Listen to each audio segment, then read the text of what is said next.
You don't usually say it out loud, but there's a quiet pressure that shows up when you think about time. A sense that you should be further along by now, that something important is taking longer than it should. Your life's not falling apart, you're still moving forward. But internally there's a question that keeps hovering in the background. Why does this feel slower than I expected? And that question does not come from laziness. It does come from responsibility. It comes from caring about your life and wanting to steward it well. You want your time to matter. You want progress to count. You want to know that you're not wasting something that you've been given. And because of that, slowness can start to feel suspicious. You begin measuring your life against these internal timelines that you rarely examine. You notice where things haven't materialized yet. You track delays more than you track growth. You compare the pace of your becoming to the pace of others, even when you know better. And the pressure doesn't feel dramatic. It does feel reasonable. It feels like accountability. But over time, that internal urgency starts shaping how you relate to God. Without realizing it, you begin assuming that faithfulness should look faster, that obedience should produce clearer outcomes by now, that if God really were at work, the movement would be way more obvious.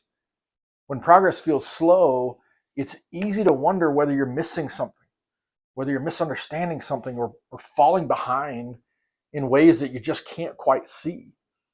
And what often gets missed is that God's pace has never, ever, ever been about efficiency. It's been about formation. And God is not slow because he's indifferent. He's not delaying because he's somehow distracted. He's not withholding because you've failed to perform correctly. Slowness in the way that God works usually means attention. It means something is being shaped beneath the surface that would not survive acceleration. Now, there are parts of you that only mature when they're not rushed, parts that need space rather than pressure. Trust does not deepen under urgency. Identity doesn't stabilize when everything is moving quickly. The kind of strength that lasts is built very slowly and often quietly, and usually without a lot of external evidence. And that can be hard to accept if you're wired to be responsible. Right? So think about it. You've learned how to move, how to adjust, how to carry weight. You know how to respond when things are required of you. But formation asks something different. It asks you to stay present without controlling the outcome. It asks you to remain faithful without this immediate reassurance. And ultimately, it asks you to let God work at a depth you can't manage and that you can't monitor. And that's where impatience usually comes from.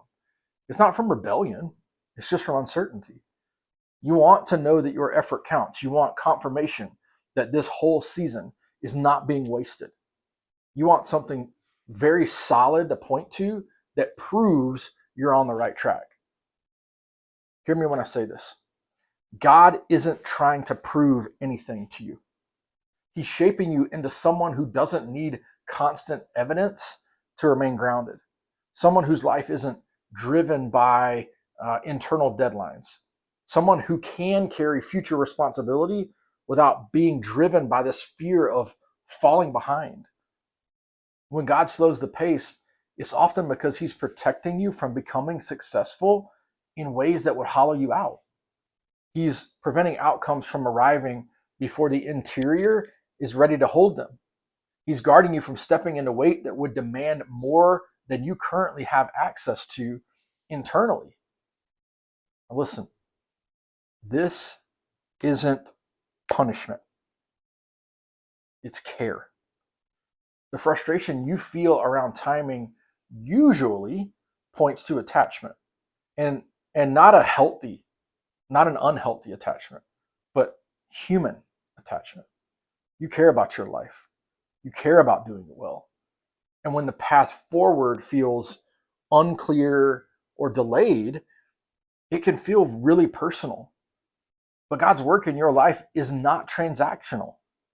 He's not responding to your performance with speed, and he's not responding to your performance with slowness.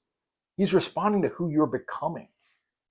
There are things being built in you right now that won't announce themselves. Like there'll be a patience that isn't passive, a trust that doesn't depend on outcomes, stability that's not tied to progress. And these things don't form quickly, and they don't survive pressure very well. God's not rushing you because he's not preparing a moment for you. He's preparing a person. And that preparation often looks like waiting without clarity, like movement without momentum, like obedience without this immediate payoff. And those seasons are uncomfortable because they remove the metrics you're used to seeing to measure faithfulness. But they're also where depth is formed. So if your life feels slower than you expected right now, it does not mean something is wrong. It may mean something important is being stabilized. If your progress feels quiet, it doesn't mean it isn't real. It may mean it's just internal. God's pace invites you to release the belief that timing is something you must manage. It invites you to trust that what's being shaped in you matters more than how quickly things come together around you. You're not late. You're not behind. You're not missing your moment. You're just being formed at a pace that can sustain the life you're ultimately stepping into. And that kind of formation cannot be rushed. If you want to keep walking this out with me, I write one weekly letter for people who are tired in a deeper way. You can find it in the description below.